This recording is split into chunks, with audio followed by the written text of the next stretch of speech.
વાગરામાંથી સમાચાર મળી રહ્યા છે। નંદીડા પખાજણ માર્ગ પરથી માટી ભરેલ 2 હાઈવા ડમ્પર નાયબ મામલતદારે ઝડપી પાડ્યા। વાગરા દહેજ માર્ગ ઉપર પખાજણ નજીકથી ગેરકાયદેસર માટી વહન કરતા ડમ્પરને વાગરા નાયબ મામલતદારે ઝડપી પાડી વાગરા પોલીસને સોંપ્યા હતા, જેથી કાયદેસર માટી ખનન કરતા તત્વોમાં રીતસરનો ફફડાટ વ્યાપી જવા પામ્યો છે। મળેલી માહિતી પ્રમાણે વાગરાના નાયબ મામલતદાર એચ.વી. વિરાણીને ગેરકાયદેસર માટી વહન કરવામાં આવી રહી અંગેની માહિતી મળી હતી, જેના આધારે અધિકારીએ પોતાની ટીમ સાથે તપાસ હાથ ધરી હતી।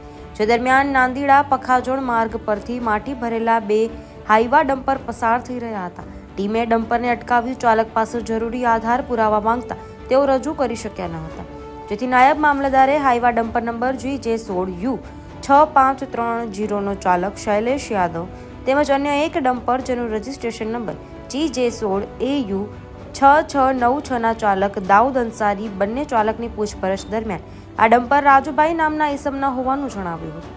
જોકે ખરેખર આ માટી ખનન કામ ચાલી રહ્યું છે અને કેટલું માટી ખનન કાયદેસર અને કેટલું ગેરકાયદેસર કર્યું છે એ તો તપાસ બાદ જ માલુમ પડશે।